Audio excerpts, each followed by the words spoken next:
بسم الله والحمد لله والصلاة والسلام على رسول الله وعلى آله وأصحابه أجمعين. أما بعد. அல்லாஹ் சுப்ஹானஹு வ தஆலாவுடைய மிகப்பெரும் ஒரு அருளால்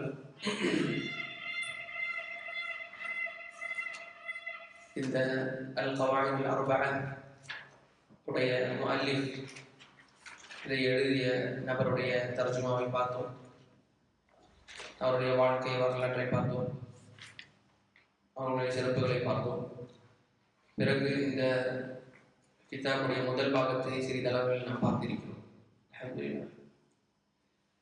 முஅல்லிஃப் அவர்கள் கூறக்கூடிய ஒரு விஷயம், முதலாவது எப்படி தொடங்குகிறார் என்றால், அஸ்அலுல்லாஹல் கரீம் ரப்பல் அர்ஷில் அஸீம், அல்லாஹ்விடத்தில் நான் கேட்கிறேன், ரப்பல் அர்ஷில் அஸீம், அஸீமான அர்ஷுடைய ரப்பாக இருக்கக்கூடிய கரீமான அல்லாஹ் சுப்ஹானஹு வ தஆலாவிடத்தில் நான் கேட்கிறேன், ஐயதவல்லக ஃபி துன்யா வல் ஆখিরা, தவல்ல யதவல்ல ஐயன்சுரக, இவ்வுலகத்திலும் மறு உலகத்திலும் அல்லாஹ் சுப்ஹானஹு வ தஆலா உங்களுடைய பொறுப்பை ஏற்று உங்களுக்கு உதவி புரிய வேண்டும்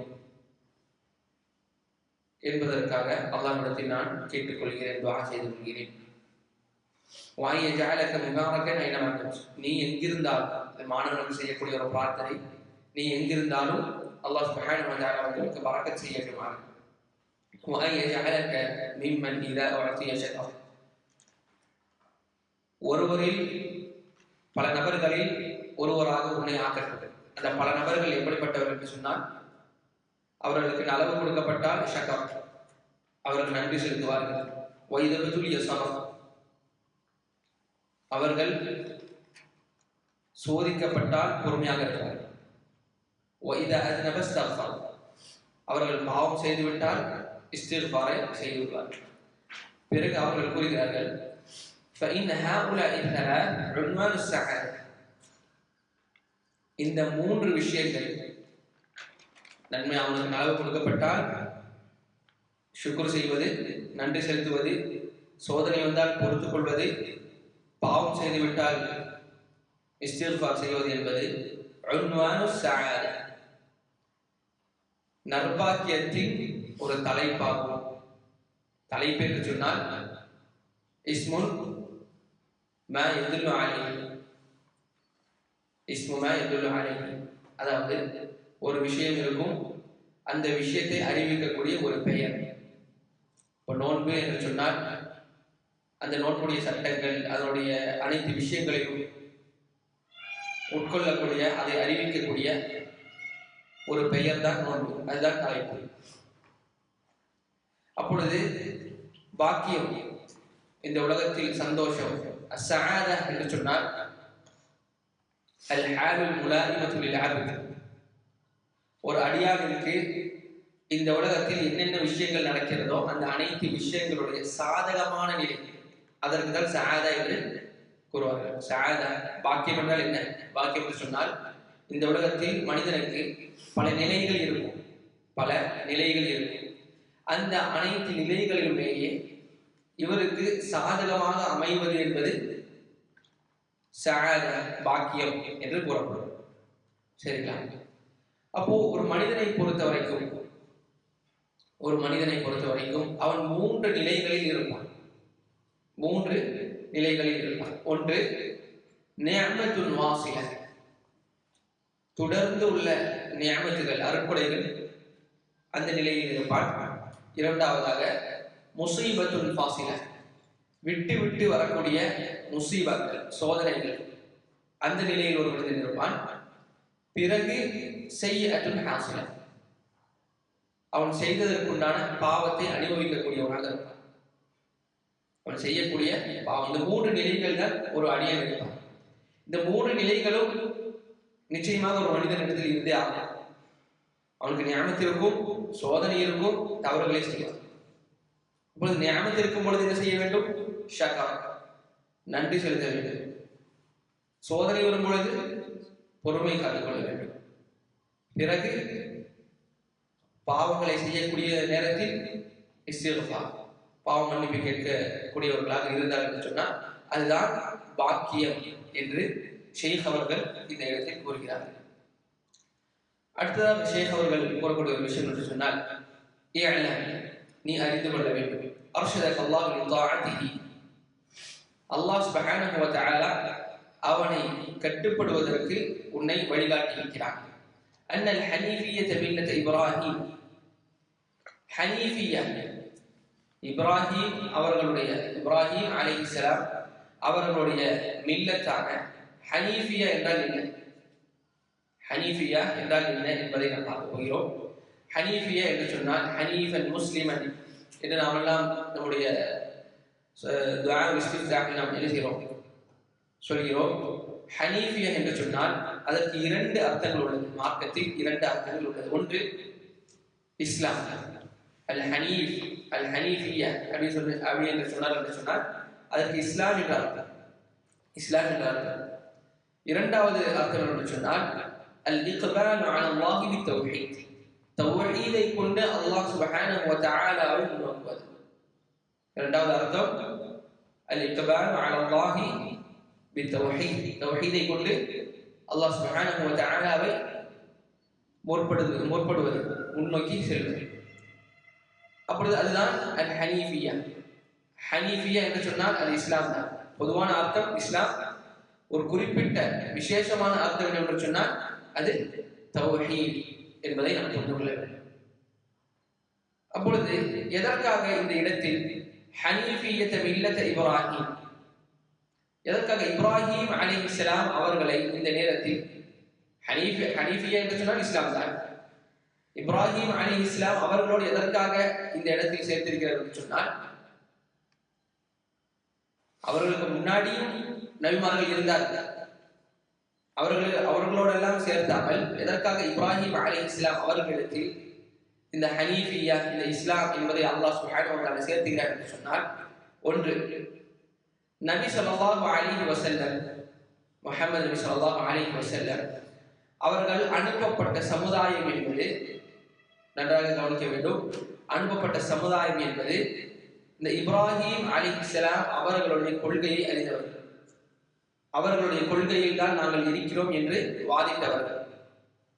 அப்பொழுது அல்லாஹ் சுப்ஹானஹு வ தஆலா இந்த மக்களை சீர்திருத்துவதற்காக இப்ராஹீம் அலைஹிஸ்ஸலாம் அவர்களுடைய கொள்கையில் அல்ல நீங்கள் இப்பொழுது இருப்பது என்பதற்காக இப்ராஹீம் அலைஹிஸ்ஸலாம் அவர்களோட மில்லத், அவர்களுடைய ஹனீஃபியா, அவருடைய மார்க்கமான இந்த ஹனீஃபியா அல் இஸ்லாம் என்பது நீங்கள் என்ன செய்யல, கடைபிடிக்கவில்லை என்று அறிவிப்பதற்காகத்தான் என்ன செய்கிறார். இந்த இடத்தில் அல்லாஹ் சுப்ஹானஹு வ தஆலா இந்த மார்க்கத்தை இஸ்லாம் என்பது இப்ராஹீம் அலைஹிஸ்ஸலாம் அவர்களுக்கு முன்னாடியும் என்ன செய்திருந்தார்கள், அம்பியாக்கள் இதே மார்க்கத்தில் தான் இருந்தார்கள். ஆனால் இப்ராஹீம் அலைஹிஸ்ஸலாம் அவர்களோடு இந்த மார்க்கத்தை சேர்த்துவதற்கு காரணம், முதல் காரணம் இது. இரண்டாவது காரணம் என்னவென்று சொன்னால், அல்லாஹ் சுப்ஹானஹு வ தஆலா இப்ராஹீம் அலைஹிஸ்ஸலாம் அவர்களை இமாமுல் அம்பியா, நபிமார்களுடைய இமாமாக, அது மட்டுமல்லாமல் நபிமார்களுடைய தந்தையாக யாரை ஆக்கியிருக்கிறார், இப்ராஹீம் அலைஹிஸ்ஸலாம் அவர்களை ஆக்கியிருக்கிறார். இது இரண்டாவது காரணம். இந்த ஹனீஃபியா, இந்த இஸ்லாமில் யாரு இப்ராஹீம் அலைஹிஸ்ஸலாம் அவர்களோடு சேர்த்துவதற்கு காரணம், இரண்டாவது காரணம் என்னன்னு சொன்னால், அல்லாஹ் சுப்ஹானஹு வ தஆலா இப்ராஹீம் அலைஹிஸ்ஸலாம் அவர்களை இமாமுல் அம்பியா, நபிமார்களுடைய இமாமாக ஆக்கியிருக்கிறது என்பது. மூன்றாவதாக ஒரு காரணம் இருக்கிறது. அது என்ன காரணம் என்று சொன்னால், இப்ராஹீம் அலைஹிஸ்ஸலாம் அவர்கள் இந்த மார்க்கத்தின் உச்சத்தை அடைந்துள்ளார். இந்த மார்க்கத்தின் உச்சகட்ட சோதனையை எல்லாம் என்ன செய்திருக்கிறார், அவர்கள் வென்று இருக்கிறார். அதன் அடிப்படையிலும் இந்த மார்க்கம் இப்ராஹீம் அலைஹிஸ்ஸலாம் அவர்களோடு சேர்க்கப்பட்டுள்ளது என்பதை நாம் புரிந்து கொள்ள வேண்டும். எதற்காக இந்த இடத்தில் இப்ராஹீம் அலைஹிஸ்ஸலாம் அவர்களுடைய மார்க்கம் என்று ஷேக் அவர்கள் கூறுகிறார், அல்லாஹ் சுப்ஹானஹு வ தஆலா திருமறையில் கூறுகிறார் என்று சொன்னால் இந்த மூன்று காரணங்கள் தான். அதை நாம் நன்றாக புரிந்து கொள்ள வேண்டும். يعلم أرشدك الله بطاعته أن الحنيفية ملة إبراهيم, இப்ராஹீம் அலைஹிஸ்ஸலாம் அவர்களுடைய ஹனீஃபியா என்கிற இந்த மார்க்கம் என்பது அன் தஅபுத அல்லாஹ் வஹ்தஹு, அல்லாஹ் சுப்ஹானஹு வ தஆலாவை மட்டுமே நீங்கள் வணங்க வேண்டும். முஹ்லிஸன், இக்லாஸுடன், உள்ள தூய்மையுடன், அது ஷிர்க் கலக்கக்கூடாது. லஹுத்தீன், அமல்களில் நம்ம செய்யக்கூடிய அமல்களில் அல்லாஹ் சுப்ஹானஹு வ தஆலாவை இக்லாஸுடன் அவனை மட்டுமே வணங்க வேண்டும். அதுதான் இப்ராஹிம் அலைஹிஸ்ஸலாம் அவர்களுடைய மார்க்கமாக இருந்தது. கமா قال تعالى وما எப்படி அல்லாஹ் சுப்ஹானஹு வ தஆலா கூறுகிறான் وما خلقت الجن والانس الا ليعبدون. ஜின் வர்க்கத்தையும் மனித வர்க்கத்தையும் என்னை வணங்குவதற்காகவே அன்றி படைக்கவில்லை. இதுதான் மிக முக்கியமான அடிப்படையான ஒரு ஆயத். இந்த மனிதர்களையும் ஜின் வர்க்கத்தையும் மனித வர்க்கத்தையும் அல்லாஹ் சுப்ஹானஹு வ தஆலா படைத்த ஒரே ஒரு நோக்கம் அன் தஅபுதல்லாஹ, அல்லாஹ் சுப்ஹானஹு வ தஆலா வணங்க வேண்டும், அவனுக்கு ஷிர்க் வைக்க கூடாது. லா இலாஹ இல்லல்லாஹ். வானங்கள் பூமிகள் படைக்கப்பட்டது, அதில் உள்ள அனைத்து விஷயங்களையும் அல்லாஹ் சுப்ஹானஹு வ தஆலா படைத்தது. வல்லதி خلق لكم ما في الارض جميعا. உங்களுக்காகத்தான் படைத்திருக்கிறேன் என்று அல்லாஹ் சுப்ஹானஹு வ தஆலா மனிதர்களை கூறுகிறார். ஆனால் மனிதர்களை அல்லாஹ் சுப்ஹானஹு வ தஆலா படைத்தது லில் இபாதா, அல்லாஹ் சுப்ஹானஹு வ தஆலாவை வணங்குவதற்காக என்று நாம் புரிந்து கொள்ள கடமைப்பட்டிருக்கிறோம். மேலும் அவர்கள் கூறுகிறார்கள் فإذا عرفت أن الله خلقك لعبادته. நீங்கள் அறிந்து கொண்டால் அல்லாஹ் சுப்ஹானஹு வ தஆலா இப்பொழுது நமக்கு தெரிஞ்சிருச்சு, அல்லாஹ் சுப்ஹானஹு வ தஆலா நம்மை படைத்ததற்காக, அவனை வணங்குவதற்காக. அப்படி அறிந்து கொண்டீர்கள் என்று சொன்னால் ஃபஅலம், நீங்கள் அறிந்து கொள்ளுங்கள், அன்னல் இபாதத லா துஸம்மா இபாதத்தன் இல்லா மஅ தௌஹீத். இபாதத் என்று அழைக்கப்படாது தௌஹீத்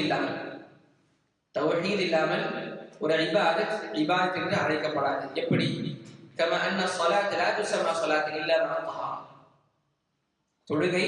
தொழுகையாக அழைக்கப்படாது, தொழுகை என்று அழைக்கப்படாது இல்லா மஅ தஹாரா. அந்த தொழுகையுடன் என்ன இருக்க வேண்டும்? தஹாரத், சுத்தம் இருக்க வேண்டும். அது சுத்தம் இல்லை என்று சொன்னால் அது தொழுகையாக ஏற்றுக்கொள்ளப்படாது. فإذا دخل الشرك في العبادة فسدت. இப்போ எதற்காக இந்த தௌஹீதை இந்த நேரத்தில் சொல்கிறார் என்று சொன்னால், நம்ம செய்யக்கூடிய ஒவ்வொரு இபாதத்துகளும், இப்போ தொழுகையாக இருந்தாலும் சரி, ஃபஜர் தொழுகையாக இருந்தாலும் சரி, அனைத்து விதமான வணக்கங்களாக இருந்தாலும் சரி, அதில் என்ன வேண்டும்? தௌஹீத் என்பது வேண்டும். ஆனால் எப்பொழுது அதில் ஷிர்க் கலக்கிறதோ, இணை வைப்பு கலக்கிறதோ, எந்த அளவிற்கு அந்த இணை வைப்பு கலர்க்கின்றதோ அந்த அளவிற்கு என்ன செய்துவிடும்? அந்த இபாதத்துடைய சிஹத், அது ஏற்றுக்கொள்ளக்கூடிய அந்த தன்மையை இல்லாமல் ஆகிவிடும். இப்போ ஷிர்கை பொறுத்த வரைக்கும் அதனுடைய தாரீஃப் என்ன? தஸ்மியத்து பிகைரில்லாஹி பில்லாஹி ஃபீமா ஹுவ மின் ஹஸாயிஸில்லாஹ். அல்லாஹ் சுப்ஹானஹு வ தஆலாவுடைய உரிமைகள், அல்லாஹ் சுப்ஹானஹு வ தஆலாவுடைய விசேஷமான உரிமைகள் மற்றவர்களுக்கு கொடுத்து அல்லாஹையும் அந்த விஷயத்தையும் மற்ற நபர்களையும் சமப்படுத்துவது, அதுதான் ஷிர்க். ஈக்குவல் பண்றது, சமப்படுத்துவது என்பதுதான் ஷிர்க் என்பதை நாம் புரிந்து கொள்ள கடமைப்பட்டிருக்கிறோம். எப்படி ஷிர்க் ஒரு அமலில் வந்து விடுகிறதோ, அப்படி அந்த அமலில் வந்து அந்த இபாதத்தை இல்லாமல் ஆக்கி விடுகிறதோ, அதற்கு உதாரணம் என்று சொன்னால் கல்ஹததி இதா தஹல ஃபி தஹாரா. சுத்தத்தில் அசுத்தம் சேர்ந்தால் அந்த சுத்தம் இல்லாமல் ஆகிவிடும். அசுத்தம் சேர்ந்துவிட்டது என்று சொன்னால் அந்த சுத்தம் இல்லாமல் ஆகிவிடுமோ, அதே போன்றுதான் எனது இபாதத்தில் ஷிர்க் கலந்துவிட்டது என்று சொன்னால் அது ஏற்றுக்கொள்ளப்படாது என்பதை இந்த நேரத்தில் நாம் புரிந்து கொள்ள வேண்டும். فإذا عرفت أن الشرك إذا خالط العبادة أفسدها وأحبط العمل وصار صاحبه من الخالدين في النار. நன்றாக கவனித்துக் கொள்ள வேண்டும். இது ஷிர்க்கும் தௌஹீதை பற்றியுள்ள விஷயம், சொர்க்கமா நரகமா என்று தீர்மானிக்கக்கூடிய ஒரு விஷயம். சரிங்களா? அப்போ فإذا عرفت أن الشرك إذا خالط العبادة, இபாதத்தில் ஷிர்க் வந்துவிட்டது என்று சொன்னால், வணக்கத்தில் இந்த இணை வைப்பு என்பது வந்துவிட்டது என்று சொன்னால் அஃஸதஹா, அந்த இணை வைப்பு என்ன செய்துவிடும்? இபாதத்தை ஃபஸாதாக்கிவிடும், இல்லாமல் ஆக்கிவிடும், கேடுபடுத்திவிடும். வஅஹ்பத்தல் அமல், நம்ம செய்திருக்கக்கூடிய அனைத்து அமல்கள், இந்த ஷிர்க் வைப்பதற்கு முன்னாடி நாம் செய்த அனைத்து அமல்களையும் என்ன செய்துவிடும்? அது இல்லாமல் ஆக்கிவிடும். என்ன அமல்கள் செய்திருந்தாலும் ஒரே ஒரு ஷிர்கை மட்டும் நான் செய்துவிட்டோம் என்று சொன்னால், நீங்கள் செய்த அனைத்து அமல்களையும் அந்த ஷிர்க் இல்லாமல் ஆக்கிவிடும். சாஹிபுஹு மினல் ஹாலிதீன ஃபின்னார். அப்படி அவர்கள் ஷிர்க் செய்து விட்டார்கள் என்று சொன்னால் அவர்கள் மறுமை நாளில் இன்று நரகத்திலேயே இருப்பார்கள். ஷிர்கை பொறுத்த வரைக்கும் அது ரெண்டு விஷயங்கள் இருக்கிறது, ஷிர்குன் அக்பர் வ ஷிர்குன் அஸ்கர். மிகப்பெரிய இணைப்பு, இது சிறிய இணை வைப்பு. பெரிய இணை வைப்பை பொறுத்த வரைக்கும் அது இணை வைப்பு என்று சொன்னால் என்னவென்று சொன்னால் هو جعل الشيء من حق الله لغيره يزول معه أصل الإيمان. பெரிய இணை வைப்பு என்னவென்று சொன்னால் அல்லாஹ்வுடைய உரிமைகளை மற்றவர்களுக்கு கொடுப்பது. அப்படி கொடுப்பதன் மூலமாக அடிப்படை ஈமானுடைய அடிப்படை பேஸ் இருக்கிறது அல்லவா, அது நீங்கி விடுகிறது, அது இல்லாமல் ஆகி விடுகிறது சொன்னால் அது மிக பெரும் ஷிர்க். இந்த ஷிர்க்கை பொறுத்த வரைக்கும் இதை செய்து விட்டவர்கள் தௌபா செய்யவில்லை என்றால் மறுமை நாளில் என்றென்றும் நரகத்திலேயே தங்கி விடுவார்கள். ஷிர்குல் அஸ்கர், அஷ்ஷிர்குல் அஸ்கர் என்று சொன்னால் وهو جعل شيء من حق الله لغيره, அல்லாஹ்வுடைய உரிமைகளை மற்றவர்களுக்கு கொடுப்பது, மற்றவைகளுக்கு கொடுப்பது. يزول معه كمال الإيمان. அப்படி கொடுப்பதன் மூலமாக ஈமானுடைய முழுமைத்தன்மை இல்லாமல் ஆகிவிடுகிறது. முன்னாடி நம்ம சொன்னது ஈமானுடைய அடிப்படை விஷயம், ஈமானுடைய அடிப்படையே என்ன செய்யுது, இல்லாமல் ஆகிவிடுகிறது. ஷிர்குல் அஸ்கரை பொறுத்த வரைக்கும் ஈமானுடைய கமால், அதனுடைய முழுமை இல்லாமல் ஆகிவிடுகிறது. இதை பொறுத்த வரைக்கும் ஷிர்குல் அஸ்கர் அல்லாஹ் சுப்ஹானஹு வ தஆலா நாடினால் மன்னிக்கக்கூடிய ஒரு செயலாக இருக்கிறது. இந்த ஷிர்கை செய்து விட்டார் என்று சொன்னால் அவர்கள் இஸ்லாத்திலிருந்து வெளியே செல்லாதவர்களும் ஆவார்கள். மேலிருக்கக்கூடிய அந்த ஷிர்கை செய்து விட்டார் என்று சொன்னால் அவர்கள் இப்ராஹிம் அலைஹிஸ்ஸலாம் அவர்களுடைய மில்லத்திலிருந்து, இந்த இஸ்லாத்திலிருந்து வெளியேறி விடுவார்கள் என்பதையும் நாம் இந்த நேரத்தில் புரிந்து கொள்ள வேண்டும். பிறகு ஷேக் அவர்கள் கூறுகிறார்கள்,